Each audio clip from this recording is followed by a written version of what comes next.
Housewife जिठानी, नौकरी वाली देवरानी। शैलेश और शौर्य दोनों भाई थे। शैलेश बड़ा भाई था और शौर्य छोटा।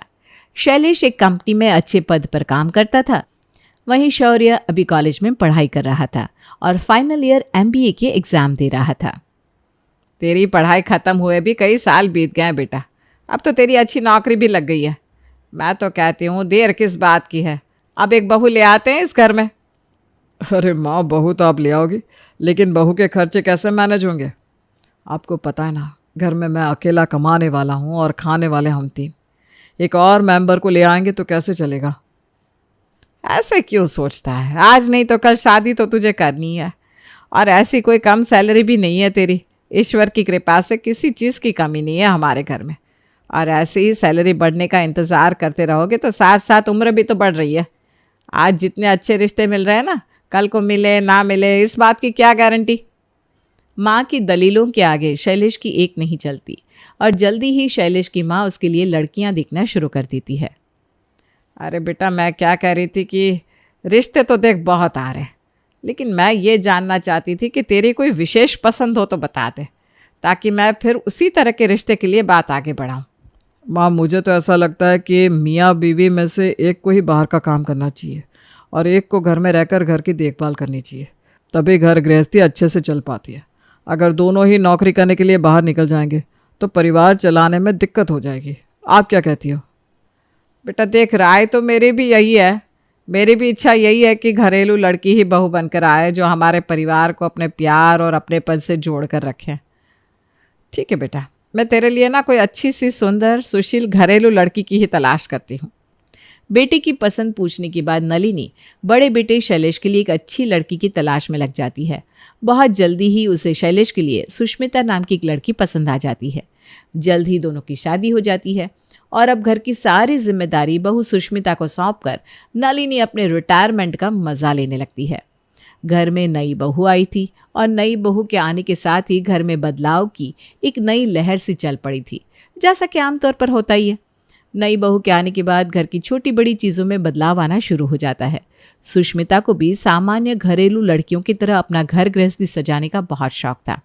वो घर के लिए नए पर्दे लाती तो कभी सजावट का सामान। सुष्मिता अपनी तरफ से अपनी गृहस्थी में 4 चांद लगाने की पूरी कोशिश कर रही थी। माँ, मेरी शादी को कई महीने हो गए, आप खुश तो हो ना अपनी बहू से? बेटा, मैंने अपने मुंह से आज तक चाहे कुछ कहा नहीं, लेकिन सच बात यही है कि सुष्मिता जैसी बहू पा कर ना ये घर खिल उठा है। हम माँ बेटे तो सालों से इस घर में रह रहे थे, लेकिन सुष्मिता के आने के बाद तो जैसे हमारे घर का कोना कोना जीवित हो उठा है, बात करने लगा है मानो। बाकी तो घर में सब कुछ कुशल मंगल था।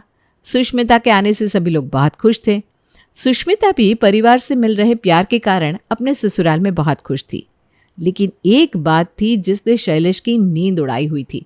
जब से शादी हुई थी, पहले तो शादी का खर्च और उसके बाद सुष्मिता की ये घर के लिए शॉपिंग वगैरह करते रहने से शैलेश का हाथ थोड़ा खींचा खींचा सा रहने लगा, जिसके कारण उसे पैसे बड़े सोच समझकर खर्च करने पड़ रहे थे। कुछ दिन बाद, भैया मैंने अपने लिए एक मोबाइल पसंद किया है, वरना डील हाथ से निकल जाएगी।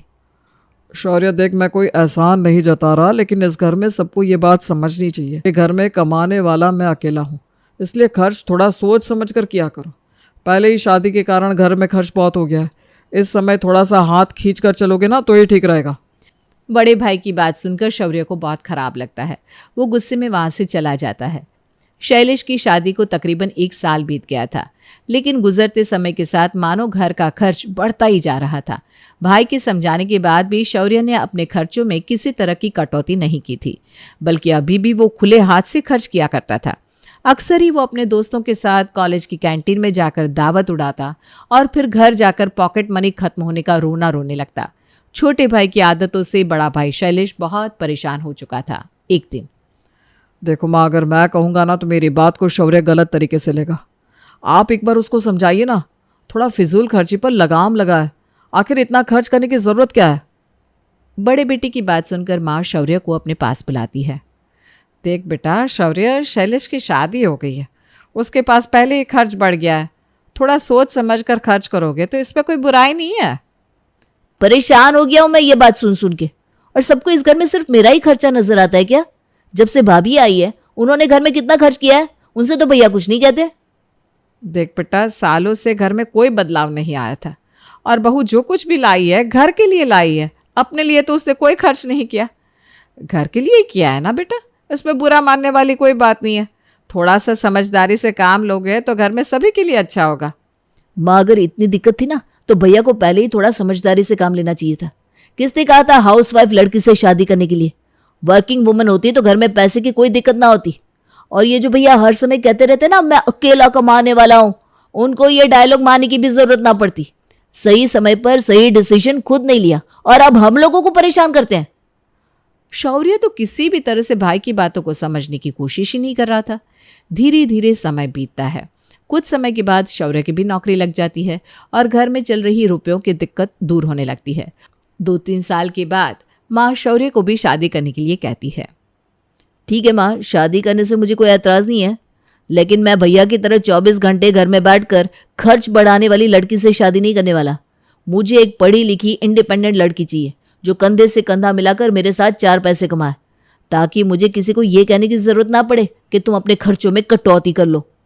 माँ जानती थी कि उसका इशारा किस तरफ है।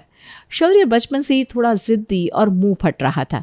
वो जानती थी कि बात को आगे बढ़ाने से कोई फायदा नहीं, इसलिए वो शौर्य की बातों को इग्नोर कर देती है। बेटे की पसंद के अनुसार ही वो उसके लिए लड़कियां देखना शुरू करती है और जल्द ही साक्षी नाम की लड़की के साथ शौर्य की शादी हो जाती है। शादी के बाद शौर्य, अब ये बाइक पर ऑफिस जाना छोड़ दो। अब शादी हो गई है तुम्हारी और अच्छी खासी सैलरी मिलती है। हम दोनों एक ठीक ठाक सी गाड़ी तो अफोर्ड कर ही सकते हैं, और मैं ऑटो में बैठकर भी ना ऑफिस नहीं जाने वाली। पत्नी के कहने पर शौर्य एक गाड़ी खरीद लेता है। क्या बात है भाई, शादी होते ही गाड़ी में ऑफिस आना शुरू कर दिया, प्रमोशन हो गया भाई का। प्रमोशन तो होगा ही, हमारी भाभी भी तो जॉब वाली है, वो भी तो पैसे कमाती है, डबल इनकम हो गई है भाई की। अब गाड़ी खरीदने में भला क्या दिक्कत? ऐसी बात नहीं है, गाड़ी खरीदने के बारे में तो मैं काफ़ी दिन से सोच रहा था, अब मौका मिला तो खरीद ली। हालांकि शौर्य के दोस्तों ने ये सब मजाक में कहा था, लेकिन शौर्य को ये बातें चुभ गई थी। ताने तो ऐसे मार रहे जैसे मेरा घर सिर्फ साक्षी की कमाई से चल रहा है। अरे साक्षी के बराबर मैं भी तो कमाता हूँ, लेकिन जिसे देखो साक्षी की ही कमाई का गाना गाता रहता है। शाम को घर पहुंचने के बाद शौर्य देखता है कि भाभी शैलेश भैया के घर पहुंचती है, उनको चाय पानी लाकर दे रही है। साक्षी, तुमने कभी भाभी को नोटिस किया है? भैया के ऑफिस से आते ही चाय नाश्ता सब तैयार हो जाता है उनके लिए। मैं भी थक जाती हूँ। मुझसे ये उम्मीद मत करना कि तुम ऑफिस से आओगे तो मैं थाली में चाय और नाश्ता लेकर तुम्हारा इंतजार करती मिलूंगी।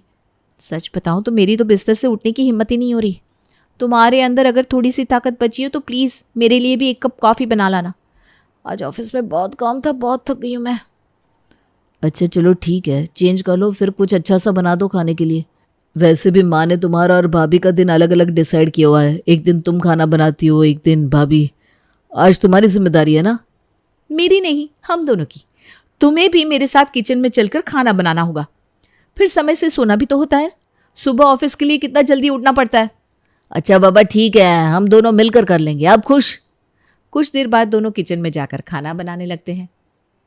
देख रही है माँ जी, अभी कुछ ही दिन हुआ है शौर्य की शादी को, और देखिए कितना प्यार है दोनों पति पत्नी में। कितनी हेल्प करता है वो अपनी वाइफ की। पहले कॉफ़ी बनाकर पिलाई उसे, और अब उसके साथ खाना भी बनवा रहा है। और एक आपके बड़े बेटे हैं जो ऑफिस से आने के बाद ऐसे सोफे से चिपक जाते हैं कि आंधी तूफान भी आ जाए तो भी हिलने से रहे। अरे बेटा, ये प्यार नहीं है, मजबूरी है उसकी। अब छोटी बहू नौकरी करती है, अब अगर पत्नी नौकरी करेगी तो उसे भी तो घर के कामों में बराबर हाथ बटाना पड़ेगा। उसे शैलेश की तरह सोफे पर बैठे बैठे थोड़ी ना खाना मिलेगा। भाभी और माँ की बातें शौर्य और साक्षी भी किचन में सुन रहे थे। माँ की बात सुनने के बाद शौर्य ने उनसे कहा तो कुछ नहीं, लेकिन उसके मन में धीरे धीरे ये बातें चोट पहुँचाने लगी थी। अगले दिन ऑफिस में, शौर्य भाई क्या बात है, आजकल तो बड़ा थका थका सा नजर आता है, तबीयत कुछ ठीक नहीं है क्या?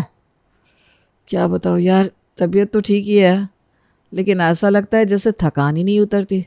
सुबह उठकर पहले किचन में बीवी की हेल्प करो, फिर ऑफिस जाओ, घर जाकर फिर बाकी के काम में भी उसके साथ लगना पड़ता है। अगर तुझसे नहीं हो पा रहा है तो साफ साफ कह देना भाभी जी से। और देख भाई, बचपन से तो तूने पानी का गिलास भी नहीं उठाया था। अब भाभी जी के आते अचानक से तू लग गया घर के कामों में। ये घर गृहस्थी के काम ना सबके बस के नहीं होते मेरे भाई। बुरा मत मानियो, माना कि हमारी बीवी नौकरी नहीं करती, लेकिन घर में सुकून तो है हमारे। अरे हम तो राजा बाबू बनकर बैठे हैं घर जाकर, और हमारी बीवी खाना नाश्ता चाय सब हाथ में देकर जाती है। बस 8 घंटे की थकान है भाई, घर जाकर तो ऐश है अपनी। और देख, मेरी बीवी तो पढ़ी लिखी भी है, तो बच्चों का स्कूल का सारा टेंशन भी उसी का है। मैं तो बस सैलरी ले जाकर उसके हाथ में रख देता हूँ, बाकी सारी चिंता उसकी है। अब तू मुझे ही देख ले, हमेशा फ्रेश नजर आता हूँ कि नहीं, मूड भी तरोताज़ा रहता है मेरा। और भाई किसी ने कहा है ना, जिसका काम उसी को साजे और करे तो डंडा बाजे।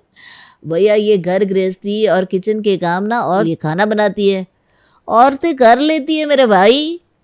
घर पहुंचकर साक्षी, बढ़िया सी कॉफ़ी बनाकर पिला दो यार, बहुत थकान हो रही है, ऑफिस में बहुत प्रेशर है काम का।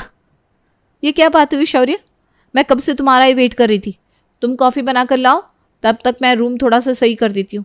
सुबह भी हम जल्दी जल्दी ऐसे ही चले गए थे। देखो साक्षी, बहुत हो गया, मुझसे ना किचन के काम मत करवाया करो। बचपन से मेरी माँ ने कभी मुझसे एक काम नहीं करवाया। और एक तुम हो, मैंने तुम्हारी थोड़ी सी मदद करने की क्या कोशिश करी, तुमने तो सारा काम मेरे ऊपर ही छोड़ दिया। नौकरी करती हो तो कोई एहसान नहीं करती हो। और ऐसा है कि अब मैं परेशान हो चुका हूँ तुम्हारे नखरे उठा उठा कर। तुम्हें नौकरी करनी है तो करो, ना करनी है तो मत करो, लेकिन अब मुझसे किसी भी काम में मदद करने की उम्मीद मत रखना। अरे ये कैसी बात कर रहे हो तुम मुझसे? और मैं अपनी नौकरी क्यों छोड़ दूं? मुझे भी ना कोई थाली में रखकर नौकरी नहीं मिली थी, बहुत पापड़ बेलकर यहाँ तक पहुंची हूं मैं अपनी नौकरी नहीं छोड़ने वाली। तुम तो यही चाहते हो ना कि तुम राजा बाबू बनकर ऑफिस जाओ और मैं बस घर गृहस्थी में अपनी जिंदगी खपा दूं। शौर्य और साक्षी का रिश्ता हर गुजरते दिन के साथ बिगड़ता ही जा रहा था। शौर्य की मेल ईगो हर बात में बीच में आने लगी थी। अब उसे ऐसा लगने लगा था कि पत्नी के साथ घर के काम में मदद करने से उसकी मर्दानगी कम हो रही है, और शायद बाहर नौकरी करने के कारण साक्षी उसके ऊपर हुक्म चलाती है, जबकि ऐसा कुछ भी नहीं था। साक्षी तो बस अपने जीवन साथी से थोड़ी सी मदद की उम्मीद कर रही थी, लेकिन बाहर वालों की बातें सुन सुनकर शौर्य का दिमाग जैसे सही और गलत का अंतर करना ही भूल गया था।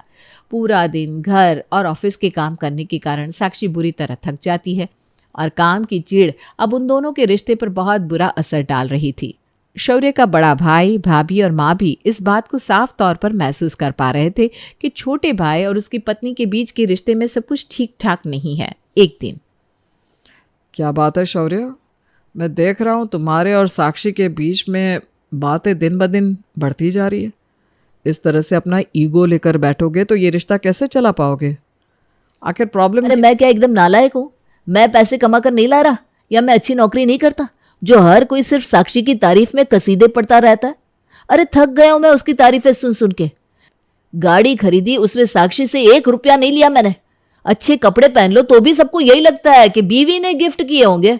हाँ भाई, करती है मेरी बीवी नौकरी, लेकिन इसका मतलब ये नहीं कि मैं निकम्मा और निठल्ला हूं। अपनी जरूरत और खर्चे मैं अपनी कमाई से भी पूरे कर सकता हूं।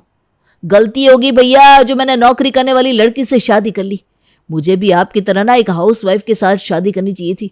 कम से कम घर आता तो 1 कप चाय तो मिलती। यहां तो जिंदगी से जैसे सुकून ही खत्म हो गया है। तेरी जिंदगी से सुकून इसलिए खत्म हो गया है क्योंकि तूने अपनी पत्नी को पत्नी नहीं, अपना कंपटीटर समझा। पति और पत्नी एक ही गाड़ी के 2 पहिए होते हैं, दोनों साथ चलेंगे तभी ये गाड़ी दौड़ पाएगी, वरना लड़ खड़ा कर गिर जाएगी। अरे तेरी बीवी 8 घंटा नौकरी करके थक कर घर आती है, अगर कुछ कामों में तो उसकी मदद कर देता है या कभी चाय कॉफ़ी बनाकर उसे पिला देता है तो क्या बिगड़ जाता है? जिस तरह तुझे लगता है कि तू ऑफिस में काम करके थक जाता है, क्या वो नहीं थकती? क्यों हमेशा एक आदमी को पत्नी से ही उम्मीद होती है कि पत्नी उसे चाय कॉफ़ी और खाना थाली में परोस के दे? पति पत्नी के बीच में प्रेम होना चाहिए, तो फिर सारी चीज़ छोटी नज़र आने लगती है और प्रेम सबसे बड़ा। पत्नी चाहे हाउसवाइफ हो या वर्किंग वूमन, पति और पत्नी का रिश्ता तभी सही तरीके से चल सकता है जब दोनों के बीच में आपसी प्रेम और तालमेल होगा। दोनों अलग अलग दिशा में भागोगे तो जिंदगी की गाड़ी को आगे बढ़ा पाना बहुत ही मुश्किल हो जाएगा। बड़े भाई की बातें सुनने के बाद शौर्य को एहसास होता है कि वाकई वो तो अपनी पत्नी को पत्नी के बजाय अपना प्रतिद्वंदी समझने लगा है। और इसी वजह से उन दोनों के बीच में आपसी खींचतान बहुत ज़्यादा बढ़ गई है। गलती का एहसास होने के बाद शौर्य वादा करता है कि वो अब अपनी पत्नी को शिकायत का कोई मौका नहीं देगा और जिम्मेदारियां भी दोनों मिलकर ही उठाएंगे।